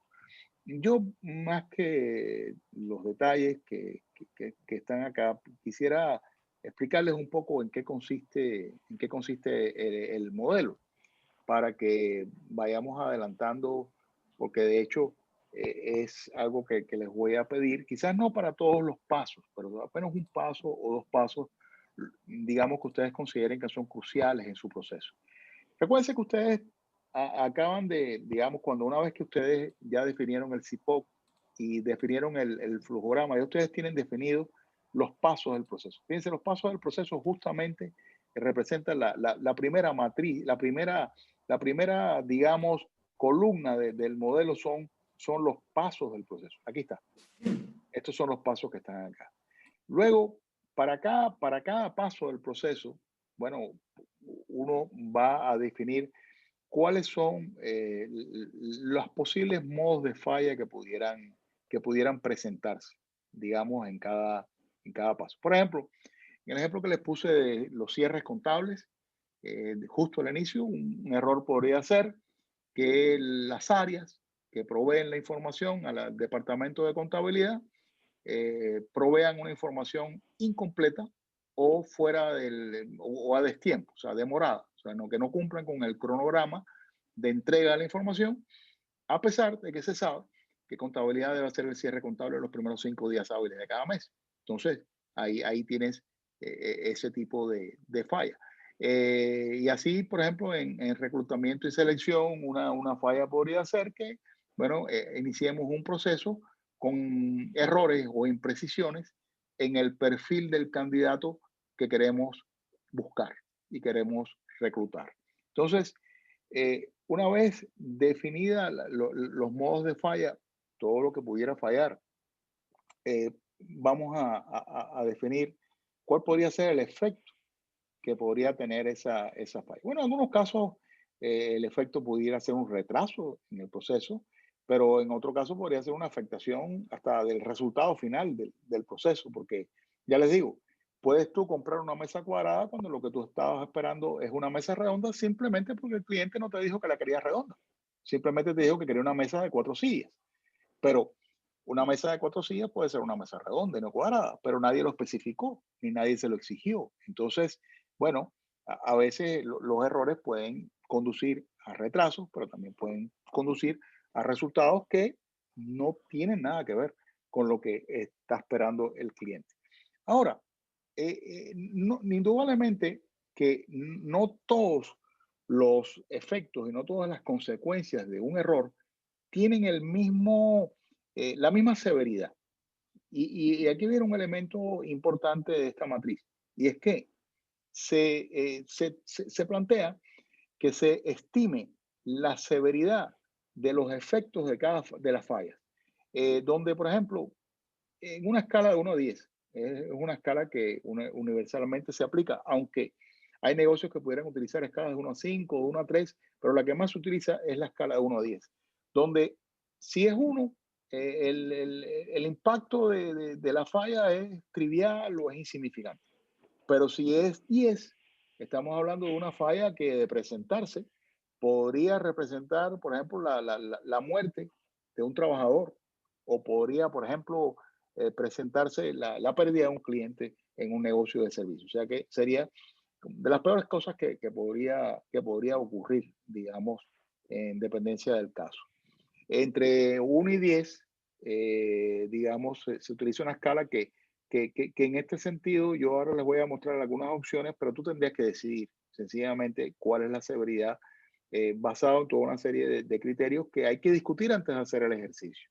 Ahora, toda falla tiene una causa o varias causas, pero lo ideal es hacer un análisis de causa raíz para poder saber el motivo por el cual se presentó, digamos, la causa. Entonces, por otro lado, aquí la idea sería no solamente porque sabemos que hay un motivo, hay una causa, pero ¿qué probabilidad hay de que se presente esa causa?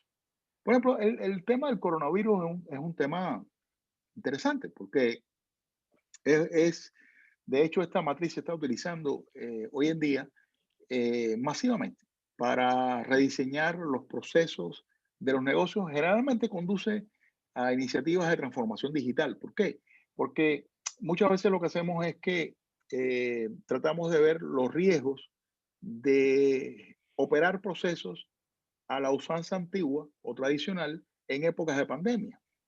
Entonces, bueno, lógicamente, si tú tienes, digamos, un proceso de delivery presencial, o sea, por ejemplo, en un negocio de retail tradicional, bueno, tú ahí tienes un riesgo, bueno, efectos son terribles porque, bueno, el porcentaje de implicaciones que tiene el coronavirus es terrible, es una pandemia y, bueno, sencillamente ya se sabe los resultados que tienen y, bueno, y Ecuador tiene una experiencia en eso bastante importante.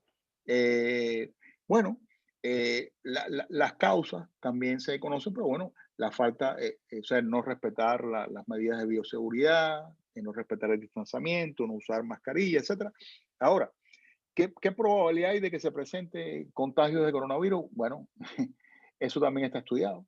Entonces, claro, al final de todo eso, entonces ustedes ven las medidas de bioseguridad, la mascarilla, inclusive hasta sencillamente cambios radicales de procesos con procesos de utilizando aplicaciones móviles y delivery, digamos, en a domicilio, porque sencillamente es resultado del análisis de esta matriz.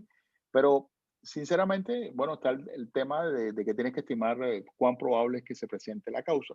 Y bueno, ahí tienes de que va de 1 a 10 nuevamente. 1 sería remota probabilidad y 10 es seguro que se presente. Entonces, claro, lo peor que te puede pasar es que una cosa tenga un efecto de 10 y tenga una probabilidad de 10. Entonces, estamos en caso de una situación bien catastrófica. Ahora, por suerte, existen controles que muchas veces el proceso tiene incorporado o que hay que incorporarles al proceso para detectar la falla o inclusive mitigar sus efectos. Ahora, ¿cuán eficaz es el mecanismo de control existente? Bueno, aquí cambia el sentido de la escala y es 1 si el mecanismo es seguro o cierto o certero y es 10 si es un mecanismo que carece de eficacia.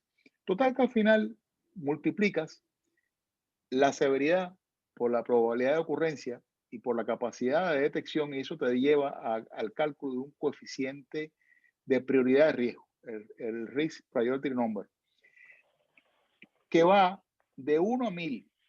1000 sería lo peor que pudiera pasar y estaríamos en caso de una falla cuyos efectos son sencillamente de 10, con una probabilidad de ocurrencia segura equivalente a 10 y con una mecanismos de control prácticamente inexistentes o que no sirven para nada porque tienen un valor de 10. Eso es lo peor que te puede pasar.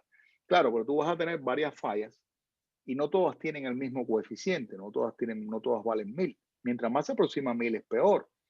Pero tú vas a priorizar aquellas que tienen el mayor coeficiente. Y entonces, justo para esas, digamos, fallas que tienen el mayor coeficiente de riesgo, tú vas a definir acciones correctivas.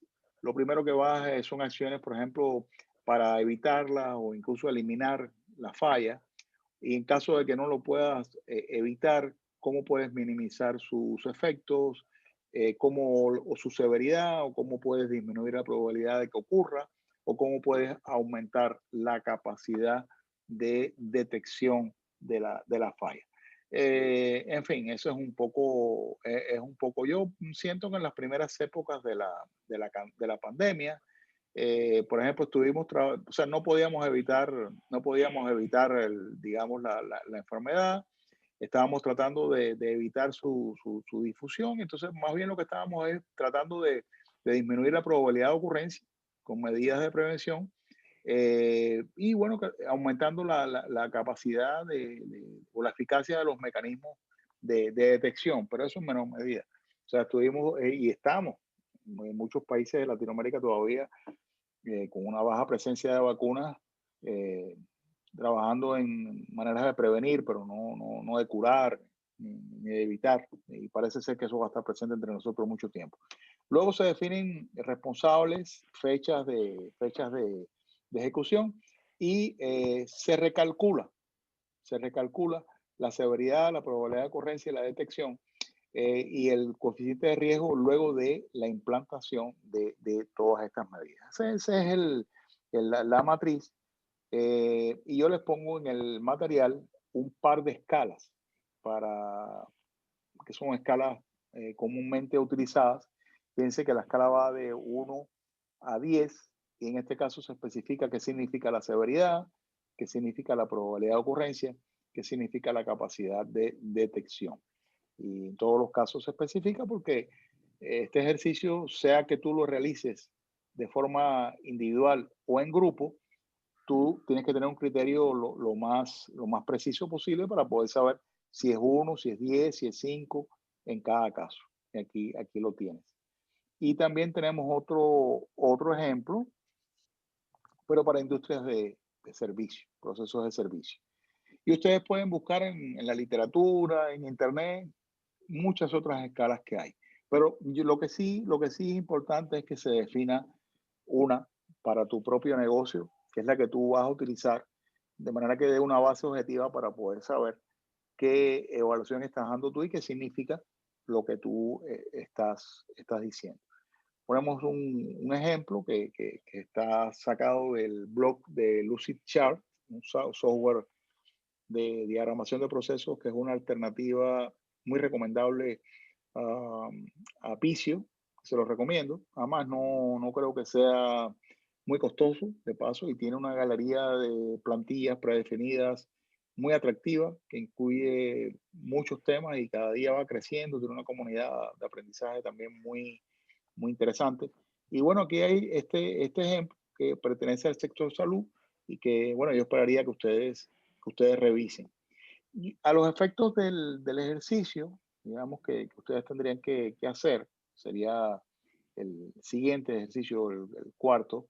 Yo diría que ustedes van a partir del diagrama CPOC y en base a él van a trabajar.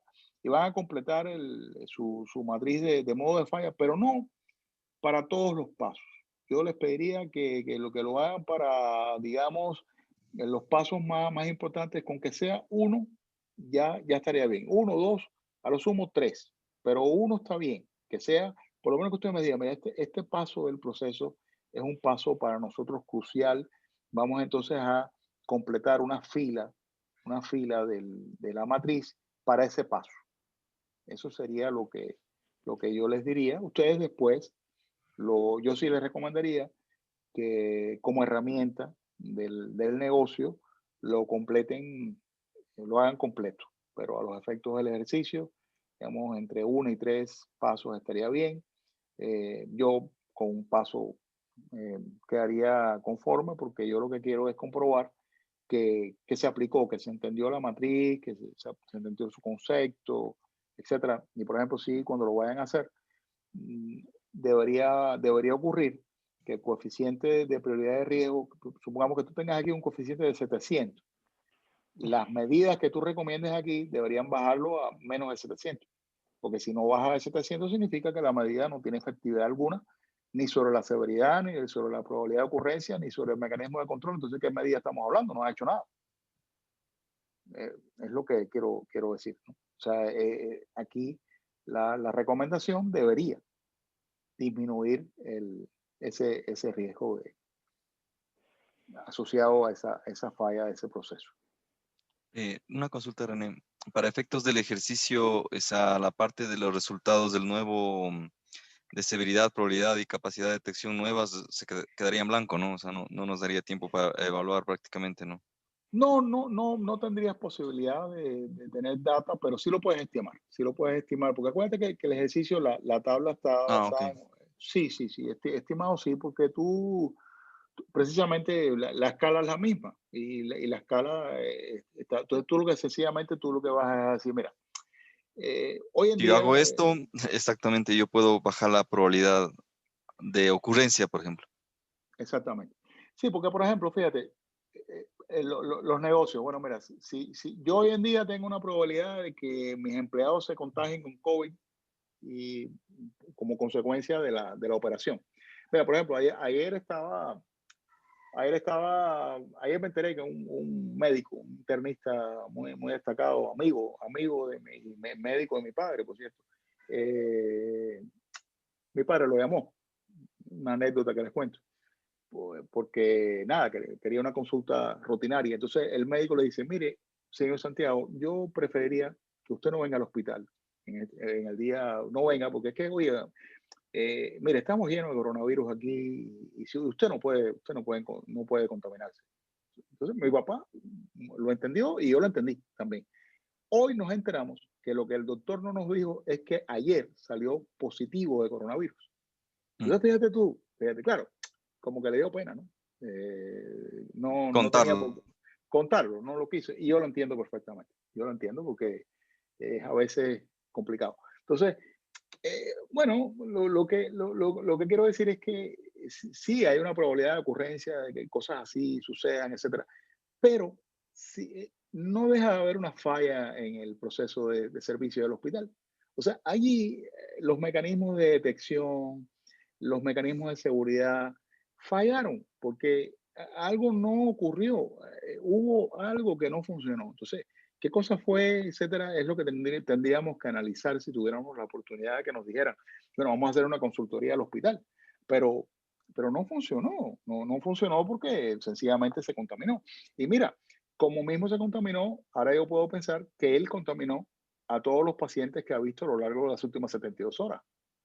Entonces, ¿te das cuenta? Empieza a ser esto un poquito preocupante.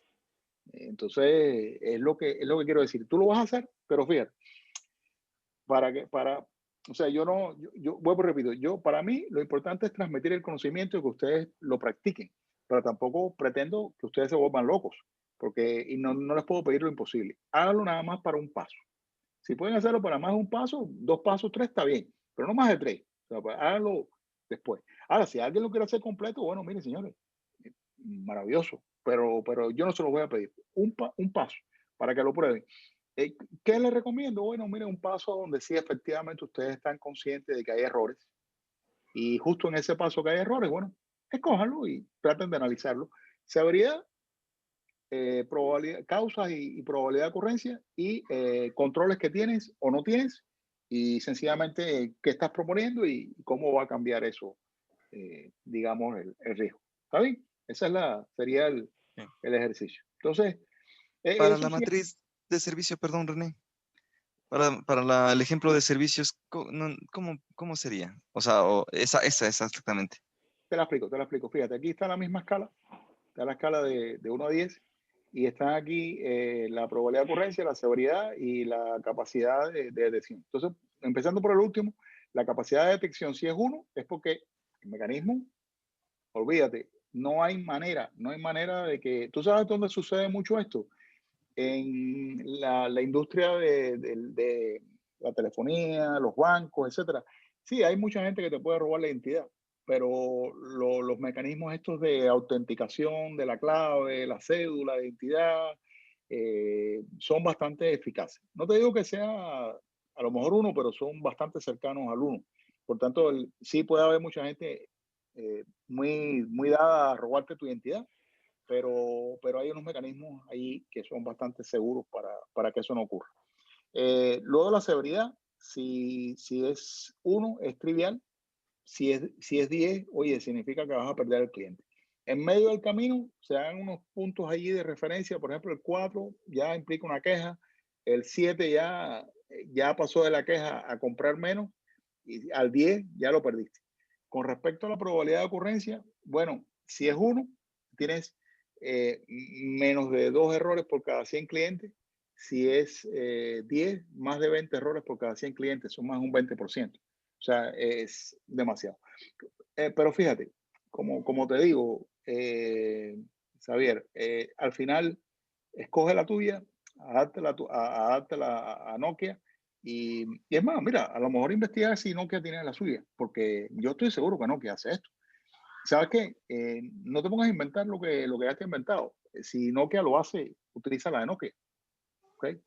Vale, Si gracias. no te da tiempo porque o no lo utilizan, porque a lo mejor no lo utilizan, lo dudo, sinceramente, que no lo utilicen, pero si no lo utilizan, bueno, sencillamente utiliza esta de Aptala.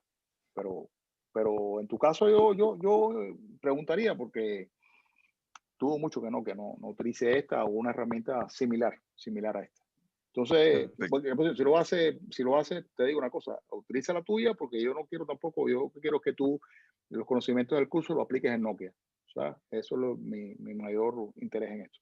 Entonces, a ver, bueno, el ejercicio, como les digo, solamente un paso, 2 pasos, a lo sumo 3, como ustedes puedan.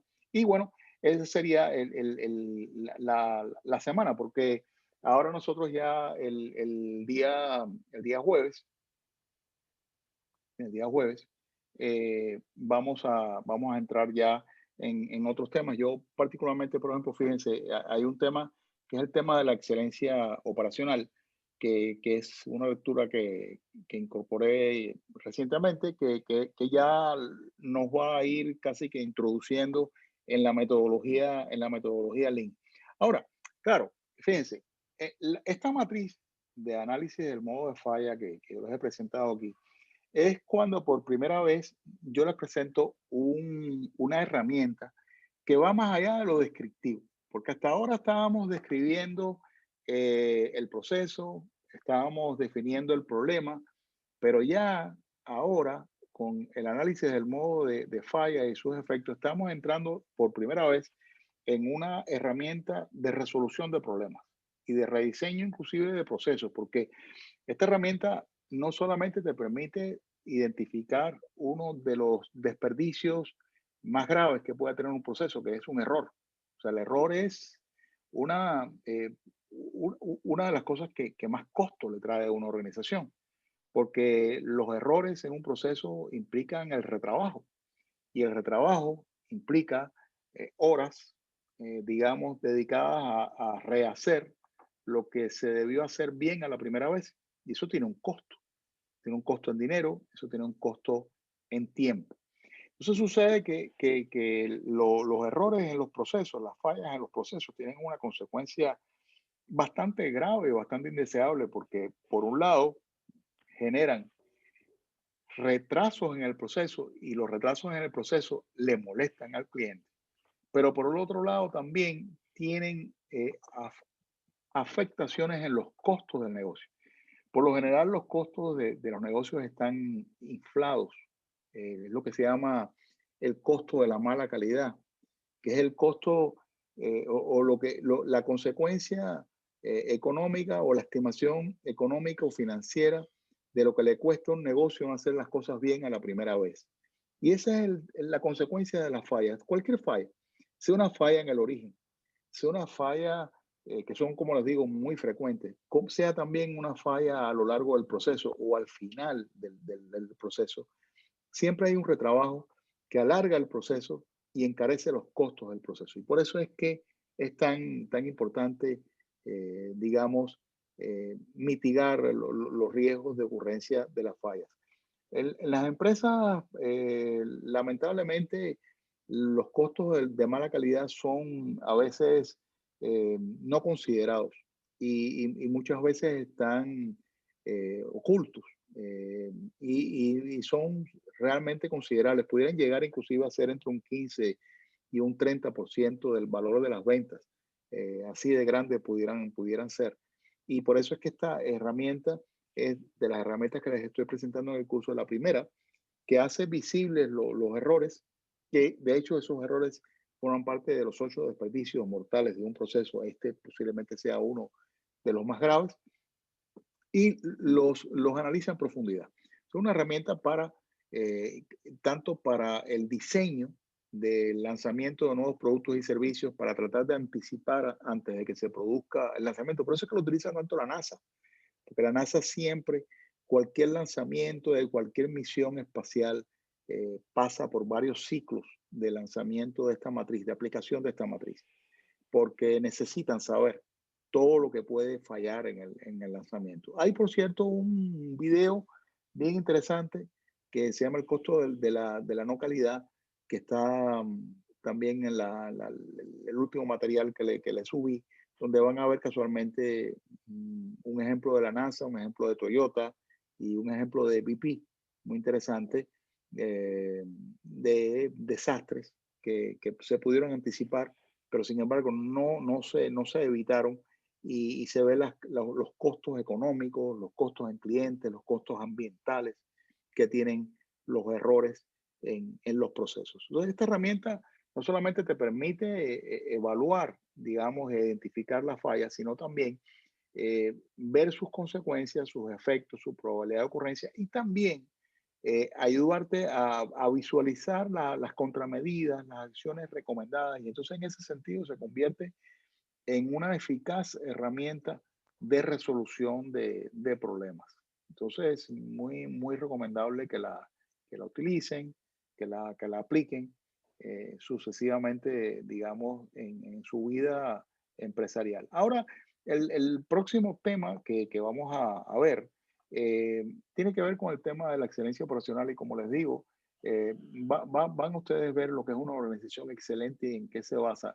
Digamos, el basamento de este tipo de empresas, que son empresas que se caracterizan por tener una altísima calidad, una altísima eficiencia y un control de sus riesgos operacionales, es un tipo de empresa que produce resultados de clase mundial. y que está muy apalancada en comportamientos propios de una cultura de alto desempeño. Y generalmente en la base de este tipo de organización está la cultura Lean, que es uno de los temas que vamos a ver en el curso. Con respecto a Lean, vamos a ver varias cosas, vamos a ver en qué consiste el pensamiento Lean, cómo se originó, vamos a ver un tema en qué consiste el valor desde el punto de vista del cliente, vamos a ver cuáles son, digamos, los desperdicios que puede tener un proceso. Ahora estamos adelantando uno, que es los errores del proceso, pero vamos a ver que existen 7 más que también tienen consecuencias, digamos, fatales. Y también vamos a hacer un ejercicio para la identificación de desperdicios. Por cierto, ya ustedes tendrían que adelantado uno de esos 8 desperdicios, que es el desperdicio que tiene que ver con los errores. Entonces, un poco eso. Vamos a ver nuevos videos. Y en cuanto a deberes, yo les he puesto una fecha para todos estos. Yo les he dado un rango hasta el domingo. Pero yo les pedí así que antes hasta el domingo, más tarde, ya logren cerrar este ciclo. Ya les digo que comenzó con el CIPOC y terminó con... Sé que tienen... René, está hasta el sábado, por si acaso. ¿Está qué? Y ¿Está qué? Hasta el está sábado. asignado hasta el día sábado el deber. Hasta el día de sábado está el Sí, deber. sábado 11:59. 27. Ajá. Sábado 27. Y bueno, no, pero lo podemos poner el domingo. No hay problema en eso. Sí. Sí, y mi pregunta ahí es, en esta asignación que está hasta el 27 ahora establecida, lo que deberíamos entregar es el diagrama CIPOC, debemos entregar el flujograma y también esta última matriz que acabamos de mirar de las fallas y defectos. Para una fila Sí. de la matriz. Una fila. Son Sí, los tres, sí. los tres que deberíamos subir. Tienes que subir, son 4. El CIPOC, el problema y el objetivo y cómo lo vas a medir con indicadores, el flujograma y la fila de esta matriz. Pero fíjate que es sobre el mismo proceso. O sea, tú, CIPOC de reclutamiento, si lo vas a hacer con ese proceso, finalmente vas a incluir el problema que tú le ves a ese, bueno, que tiene el proceso, qué objetivo tú te propones con la mejora de ese proceso de reclutamiento. Vas a describir el flujograma y, bueno, vas a coger ahí un paso o 2 pasos y vas a completar la matriz. Eso consiste. La ventaja es que siempre lo vas a hacer sobre un mismo proceso. Ya después, próximamente, vas a evaluar los 7 desperdicios, por ejemplo, y vas a proponer medidas y recomendaciones. Y ya eso te va a llevar al final, al trabajo final, consistente en una propuesta que tú vas a hacer, en tu caso, por ejemplo, si tú sigues con ese proceso que estamos hablando, de cómo tú propones que debería ser a futuro el proceso de reclutamiento y selección en tu organización. Eso es un poco lo que vas a hacer. Con lo cual, pienso yo que no solamente vas a tener una ganancia por el curso, sino que también de alguna manera te puedes ganar unos puntos en tu trabajo.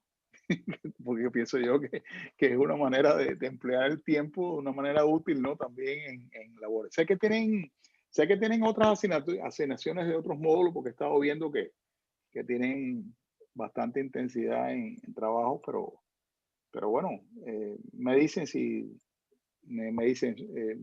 necesitan alguna ayuda, etcétera.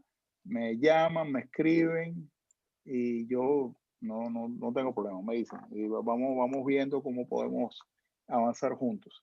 No sé si tienen alguna duda, algo que los pueda ayudar sobre el componente. Por el momento, un pedido, si es que es posible para ti dejar esta asignación hasta el domingo, tener un día más para completarla. Puede ser. Por Claro favor, que sí. gracias. Sí, tú sabes que yo debo admitir que ahí parece que me jugó una mala pasada el reloj del tiempo, porque yo en realidad quería, o sea, en mi mente, yo lo había puesto hasta el domingo para cerrar la semana, ¿ves? Cerrar la semana y yo dije, bueno, que ellos terminen tranquilitos el fin de semana y entonces el lunes ya empezamos con otro ciclo. Inclusive no quise decir, bueno, el CIPO que entrégalo hoy, como inicialmente pensé, dije, no, voy a dejarlo así abierto porque yo sé que esto cuando se le entra con todo, porque tú haces el CIPO, después haces el flujograma, después tienes el problema, y es todo son partes de un mismo ejercicio. O sea, al final lo estoy dividiendo, pero eso forma parte de una misma lógica. O sea, desde el proceso de alto nivel, detallado, el problema que tiene y los errores que produce. Básicamente es el mismo ejercicio, solo que separado en diferentes partes. De hecho, todo eso formará parte del esquema del trabajo final, consistente en hacer una propuesta de cambios, con toda una serie de cambios en los pasos del proceso, que debería redundar en mejoras para la organización. Al final es una tablita con los pasos y las contramedidas que tú vas a proponer, etcétera, ¿verdad? Que está bien interesante y espero que les sea muy útil en sus trabajos. Muy utilizada en Lean. Entonces eso es básicamente. Dígame algo, ¿las lecturas les están funcionando? ¿Las ven claras? Exactamente, súper didácticas. Súper didácticas. ¿Los videos qué tal? Interesante. Para mí lo mejor los videos. Los videos, Ajá. sí, yo he avanzado con los videos. Los videos muy buenos. Lo complementan muy bien. Los videos, está muy bien, me alegro mucho. No, y bueno, estas conferencias también nos ayudan a interactuar y bueno, así vamos puntualizando. Yo estoy escogiendo los temas así que son más atados a los ejercicios, porque como les digo, la metodología de este curso, tal y como está diseñado, es para que ustedes aprendan haciendo. O sea, no es que yo les esté mostrando ejemplos de flujograma de este otro, porque en definitiva, la mejor manera de aprenderlo es cuando Diego diagrame su proceso. Cuando Javier diagrama el tuyo y tú, Vicente, los tuyos. Esa es la manera de aprender esto. No hay otra. Y que lo lleven a sus negocios y lo puedan aplicar y ya lo incorporen como parte de su propia cultura. Entonces, bueno, por mi parte, si no tienen otra duda, doy por finalizada la sesión y bueno, tenemos la próxima sesión de trabajo el día jueves. ¿Okay? Sí, no está por si acaso los links todavía en la plataforma para jueves. No, porque Andrea tuvo la gentileza de colocármelo, pero tengo yo que subirlo. De hecho, estoy aprendiendo a subirlo porque la plataforma Zoom está recientemente incorporada a D2L y bueno, a finales del año pasado. Y yo nunca lo he hecho, pero bueno, ya me bajé el tutorial de cómo hacerlo y es bastante sencillo. Si no, pido ayuda y ya está. Pero lo que voy a hacer es que voy a subir todas las sesiones que quedan para que ya las tengamos ahí definidas, pero es en la misma hora. Así que nos vemos pasado mañana, ¿no? En un par de días. Bueno, se me cuidan mucho y que tengan buenas noches. ¿Ustedes qué hora tienen allá? Son las... Casi las 8. 8 para las 8. Las 8. Ok. Bueno, que tengan buenas noches y nada, nos vemos en un par de días. Muchas gracias por buenas noches, muchas gracias a ustedes. Buenas noches con todos, gracias. Gracias, René. Chao, hasta luego. Gracias, chao. Hasta luego. Chao.